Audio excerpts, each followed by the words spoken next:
Halo, selamat datang di podcast Hermana Kemana. Podcastnya anak rantau yang bingung mau tinggal di mana.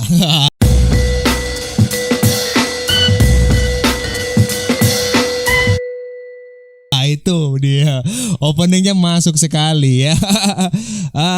Kali ini kita bakal bahas seputar susah gak sih cari tempat tinggal di perantauan? Jawabannya susah sekali. Karena tidak semua ekspektasi anak rantau itu bakal terpenuhi saat dia menginjakan kaki di perantauan. Seolah-olah gampang lah, ntar nyari kosan kan di Jakarta itu banyak sekali rumah-rumah kosan. Tidak segampang itu mencarinya. Ini saya cerita sedikit awal mula saya tinggal di Jakarta. Sebelum saya sampai ke Bandara Padang, saya sudah mengkontak teman saya yang ada di Jakarta supaya saya bisa menumpang di kosannya dia ya. Jadi sebelum berangkat ke Jakarta saya kontak dulu itu si Rido Godo, nih orang di belakang kamera ini. Saya kontak dia, saya bilang saya mau numpang tinggal di kosanmu untuk sementara ya. Hanya sementara saja, karena kita nggak boleh lama-lama numpang tinggal di kosan teman kita yang di Jakarta.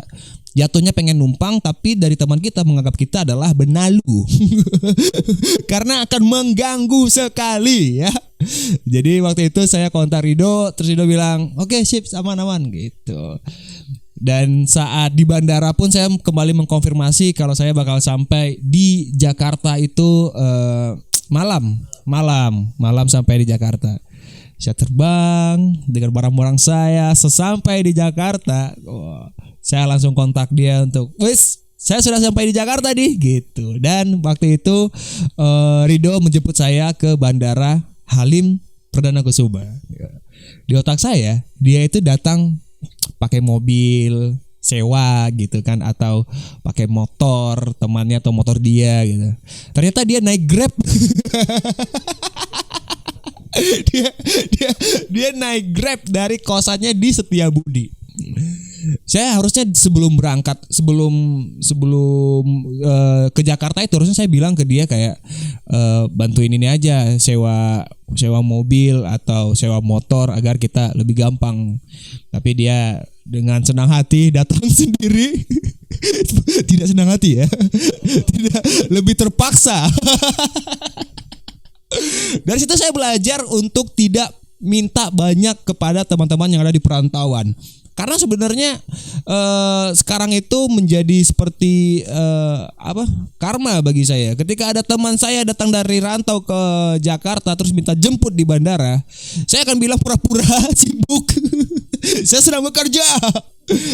Jadi untuk teman-teman yang pengen merantau ke Jakarta, usahakan Anda tidak merepotkan teman Anda yang ada di Jakarta gitu. Untuk minimal ya install Grab atau Gojek biar pas nyampe di Jakarta di bandara langsung ke lokasi teman Anda aja pakai aplikasi gitu. Pokoknya mandiri lah, jangan terlalu manja. Saya waktu itu terlalu manja sekali ya. Dan sekarang saya sadar kalau saya itu dulu sangat dibenci sekali. Aduh. Akhirnya Rido sampai di Bandara Halim, terus dia kayak selamat datang di Jakarta. Oh iya, terus saya ngeliat naik apa? Naik Grab saja. oh iya, naik Grab. Oke, naik Grab. Alamatnya tahu. Udah bayar Grab. Waktu itu awak nambah tuh, kok udah ya, Bay? Oh saya iya. Dan untungnya saya masih punya otak saat itu ya. Godok pesan Grab. Dan saya yang bayar Grabnya. Ya iyalah, kan saya dijemput. Jadi masa dia juga yang bayar ongkos pulangnya. Saya sudah gak punya otak itu namanya ya. Akhirnya kita pulang bersama. Saya numpang di kosan dia. Waktu itu dia ngekos di Setiabudi. Oh sekarang masih. Sekarang masih. Di perjalanan saya merasakan, wah ini Jakarta nih, ini daerah perantauan saya. Wah, lihat gedung-gedung tinggi. Untuk Anda yang belum tahu ya, Setiabudi itu area perkantoran. Itu termasuk daerah padat juga kan. Wilayah-wilayah perkantoran di Jakarta di Setiabudi itu banyak gitu. Juga banyak sekali kos-kosan. Nah, di Jakarta itu kalau mau nyari kosan biasanya nyari di area perkantoran atau area kampus. Nah itu biasanya pasti ada kos-kosan di sana, cuman harganya mungkin tidak sesuai dengan kantong Anda ya.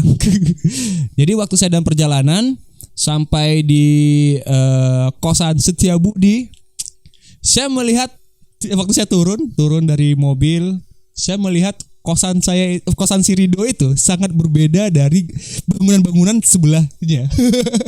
Jadi kalau misalnya Anda melihat kosan di sebelahnya itu kayak hotel, mini hotel kayak Oyo, kayak Red Doors, kayak rumah-rumah homestay gitulah, lebih tertata, lebih ini adalah sebuah kosan gitu. Nah, kosan Rido itu kayak rumah warga. Rumah warga yang 2 lantai dipaksa jadi lantai 4. Jadi bagian atasnya itu ditambah-tambah lagi. Kalian mungkin sudah membayangkannya.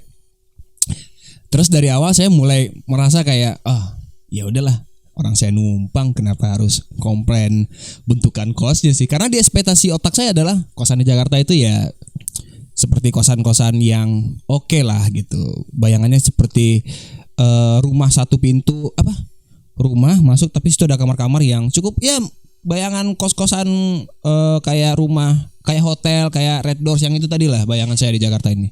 Ternyata di Jakarta ada yang seperti rumah ya.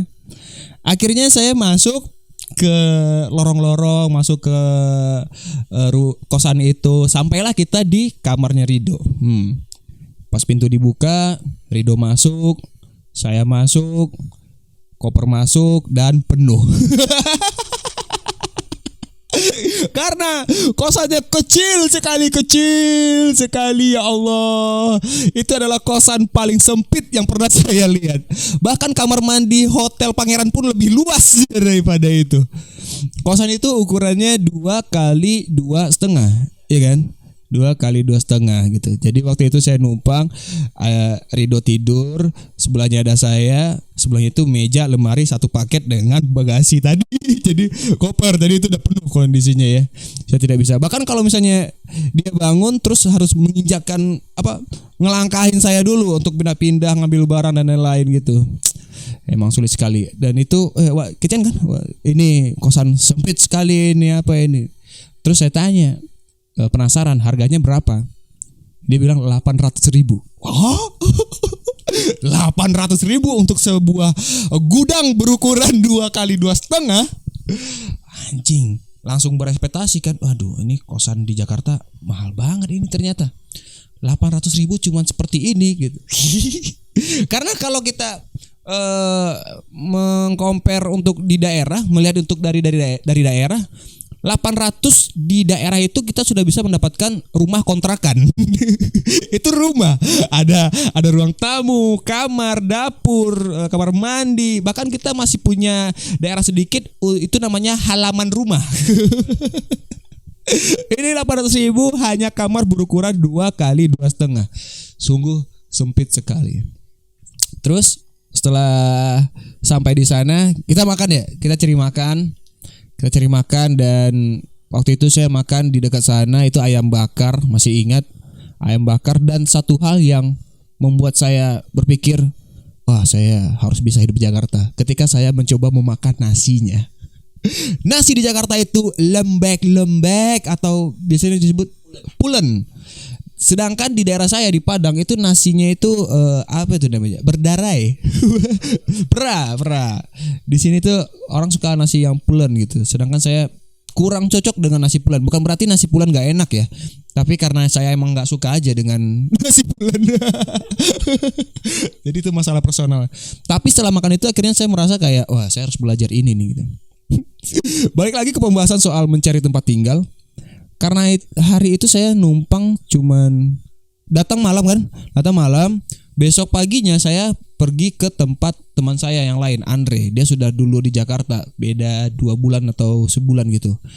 Kami bertiga, saya, Andre, dan Rian berencana pengen tinggal satu kontrakan. Biar pertama hemat budget, terus biar bareng gitu, biar nggak sendiri-sendiri gitu. Karena kalau misalnya kita suatu hari tiba-tiba sakit ya, mulut kita berbusa, kita kan punya teman untuk menyelamatkan kita. Jadi akhirnya saya mendapatkan rumah waktu itu, rumah kontrakan di Lenteng Agung. Lenteng Agung ini bisa dibilang agak pinggiran ya, pinggiran Jagakarsa. Ya, di Jagakarsa. Lenteng Agung itu jalan dari Jakarta Selatan ke Depok. Ya, orang bilangnya itu adalah daerah agak pinggir. Jadi lebih murah.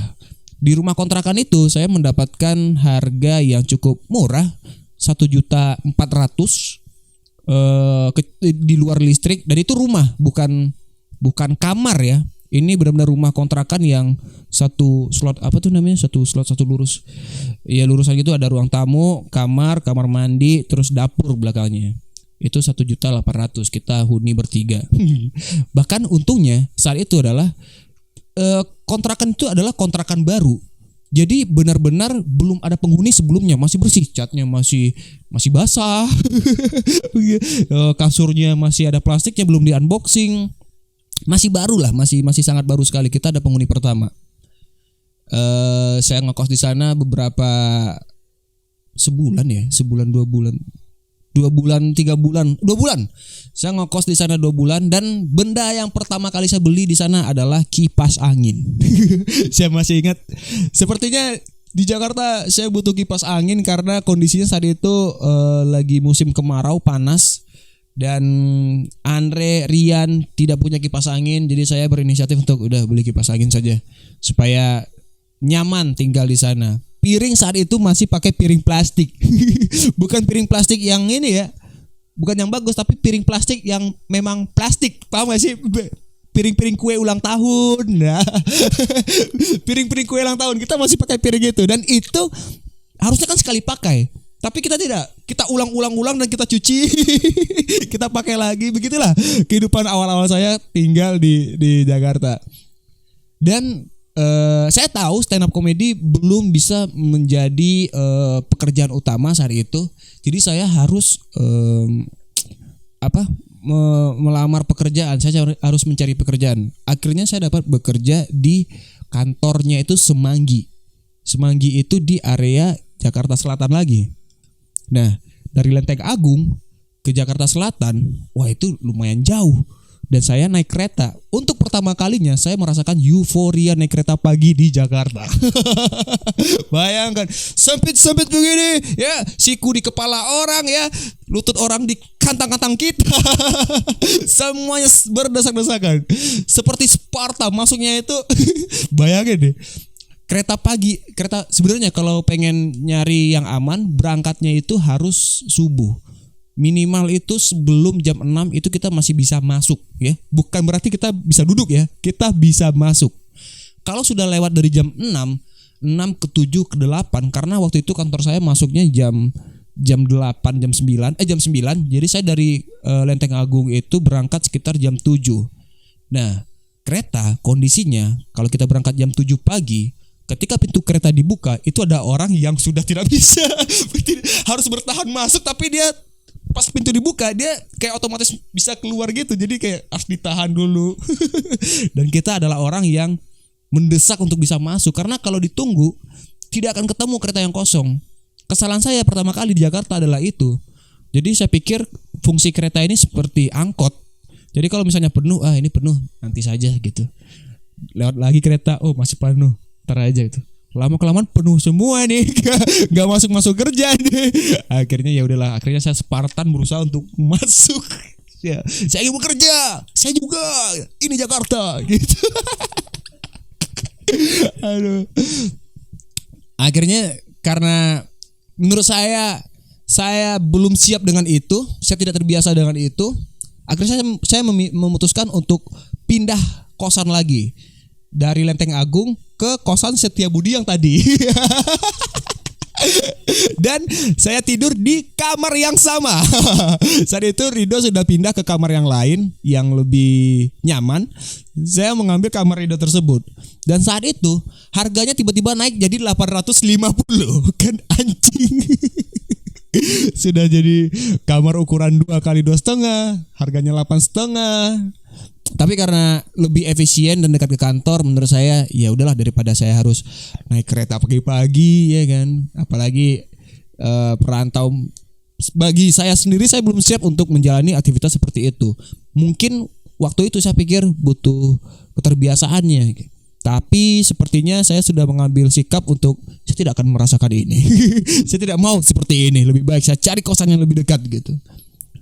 Karena di Lenteng Agung waktu itu 1.400.000, kita masing-masing tuh bayar 500. Nah, jadi saya menambah biaya tempat tinggal itu 350 untuk tidak naik kereta seperti itu.